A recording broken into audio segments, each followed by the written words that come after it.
శ్రీమాత్రే నమః. శ్రీ లలితా సహస్రనామంలోని పరాత్పర, ఈ పరాత్పర నామానికి అర్థం ఏంటి అంటే గొప్పవారి కంటే గొప్పదైనది అని, శ్రేష్ఠుల్లో కంటే శ్రేష్టమైనది అని అర్థం ఉంది.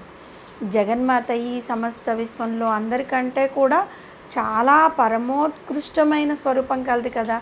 ఈ విశ్వంలో ఆమె కంటే అందరూ చిన్నవాళ్లే కానీ పెద్దవాళ్ళు ఎవరూ లేరు. ఆ అమ్మవారితో సమానమైన వారు కూడా ఎవరూ లేరు. అందుకే జగన్మాత పరాత్పర అనే నామంతో కీర్తింపబడుతోంది. మనము ఇంతకు ముందు నామాల్లో పరంజ్యోతి, పరంధామ, పరమాణువు ఇలాగా చెప్పుకుంటూ వచ్చాం కదా. అయితే ఈ నామంలో ఇవన్నీ కలిపితే ఒక మహాద్భుతమైన సువాసనాభరితమైన ఒక పుష్పగుచ్చంలాగా మనకి ఈ వసన్యాది వాగ్దేవతలు మనకి సమర్పించారు. వసన్యాది వాగ్దేవతలు అమ్మవారికి సమర్పించిన పుష్పగుచ్చం లాంటి నామాలు ఇవి.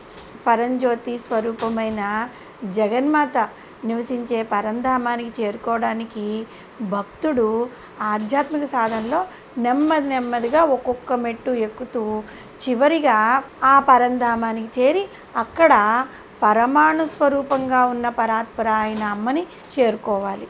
వేదములు ఏ విధంగా వివరించాయి అంటే మనుషుల్లో ఇంద్రియాల కంటే మనస్సు కంటే బుద్ధి కంటే మహత్తు కంటే అవ్యక్తం కంటే పరాత్పర అని కీర్తింపబడిన మహేశ్వరి చాలా గొప్పది అని. ఈ ఇంద్రియాలు, మనసు, బుద్ధి, మహత్తు, అవ్యక్తము ఇవన్నీ కూడా ఆధ్యాత్మిక సాధనలో ఒక్కొక్క మెట్టు అన్నమాట. ఒక్కొక్క మెట్టు కంటే మరొక మెట్టు ఇంకొంచెం పరమైనదన్నమాట, అంటే కొంచెం గొప్పది. ఒక్కొక్క మెట్టును మనం ఎక్కుతూ వెళ్తూ ఉండాలి. కానీ అదంత తేలికైన పని కాదు కదా. అమ్మవారికి చేరువవడం అన్నది అంత తేలికైన పని కాదు. దానికి పరాత్పర అని కీర్తింపబడిన జగన్మాత అనుగ్రహం కావాలి. అందుకు అమ్మా లలిత మమదేహి కరావలంబం అంటే అమ్మా నీ చేతిని నాకు అందించి పైకి నన్ను తీసుకునిరా అని మనం మనస్ఫూర్తిగా ఆ తల్లిని ప్రార్థించాలి. మానవుల కంటే దేవతలు గొప్పవాళ్ళు కదా.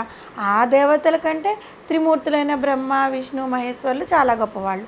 బ్రహ్మదేవుడి కంటే, విష్ణుదేవుడి కంటే, శివుడు మొత్తం ఆయు ప్రమాణంలో వాళ్ళందరూ చాలా గొప్పవాళ్ళు. వాళ్ళకి కూడా ఆయు ప్రమాణము అన్నది ఒకటి ఉంది. వాళ్ళకి కూడా ఇంతకాలము, బ్రహ్మగారికి ఇంతకాలము ఆయువు, త్రిమూర్తుల్లో అంటే విష్ణువుకి, శివుడికి వాళ్ళకు కూడా ఆయు ప్రమాణం అన్నది ఉన్నది. కానీ ఆది మధ్యాంతరహిత అయిన జగన్మాతకు ఆయు ప్రమాణం లేదు కదా. అందువల్ల ఈ సమస్త విశ్వంలో అందరికంట అమ్మవారే పరాత్పర, అంటే శ్రేష్ఠుల కంటే శ్రేష్ఠురాలు. పరాత్పరమైన పరంధామమే పరంజ్యోతి రూపంగా భాషించే పరమాణు రూపమైన ఆ అమ్మవారియే లలితాంబిక. ఇంకా వేదాల్లో ఏం చెప్పబడి ఉంది అంటే పరా అన్నది బ్రహ్మ యొక్క కాలమానము, బ్రహ్మ యొక్క రాత్రి దినములు పరా అని చెప్పబడుతూ ఉంటాయన్నమాట.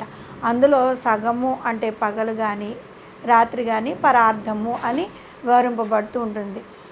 స్థూలము కన్నా స్థూలము, సూక్ష్మము కన్నా సూక్ష్మము అయిన పరమేశ్వరికి కాలమానములైన పగలు కానీ రాత్రి కానీ అనేవి లేవు. ఆ తల్లి వీటన్నిటికీ చాలా అతీతంగా ఉంటుందన్నమాట. అట్టి కాలానికి పరమేశ్వరి చాలా అతీతమైనది, కాలానికి అతీతంగా ఉంటుంది. కాబట్టి అమ్మవారిని పరాత్పర అనే నామంతో పిలిచారు. మనము శ్రీచక్రంలో 9 ఆవరణం కనుక గమనించినట్లయితే మొదటిదైన త్రైలోక్య మోహన చక్రంలో ప్రకటయోగినిగా ఉంటుంది. రెండవదైన సర్వాస పరిపూరక చక్రంలో గుప్తయోగినిగా ఉంటుంది. మూడవదైన సర్వ సంక్షోభణ చక్రంలో గుప్తతర యోగినిగా అమ్మవారు ఉంటారు. నాలుగవదైన సర్వ సౌభాగ్యదాయక చక్రంలో సంప్రదాయ యోగినిగా ఉంటారు. ఐదవదైన సర్వార్థ సాధక చక్రంలో కులోతీర్ణ యోగినిగా, ఆరవదైన సర్వరక్షాకర చక్రంలో నిగర్భ యోగినిగా, ఏడవదైన సర్వరోగహర చక్రంలో రహస్య యోగినిగా, ఎనిమిదవదైన సర్వసిద్ధిప్రద చక్రంలో అతి రహస్య యోగినిగా ఉన్న జగన్మాత లలితా త్రిపుర సుందరి, తొమ్మిదవదైన బిందువులో పరాపర రహస్య యోగినిగా కొలువై ఉంటుంది. కాబట్టే అమ్మవారిని పరాత్పర అనే నామంతో కీర్తించారు. ఈ సమస్త విశ్వంలో శ్రేష్ఠుల కంటే శ్రేష్ఠురాలుగా తనకు సములు కానీ అదుకులు కానీ లేక పరంధామమైన శ్రీచక్రంలోని బిందు స్థానంలో పరంజ్యోతి స్వరూపంగా పరమాణు రూపమైన పరాపర రహస్యయోగినిగా పరాత్పరగా ఆ తల్లి కొలువై ఉంటుంది. కాబట్టి మనం గనక పరాత్పర అనే నామంతో అమ్మవారిని ప్రార్థిస్తున్నట్లయితే మనం ఈ నామంలో చెప్పుకున్నట్లుగా ఒక్కొక్క మెట్టు ఎదగడానికి మనకి అమ్మవారు సహాయపడుతుంది. ఆ ఒక్కొక్క మెట్టు ఎక్కుతూ అమ్మవారి యొక్క పరంధామమైన మణిద్వీపానికి మనం చేరుకోవాలి.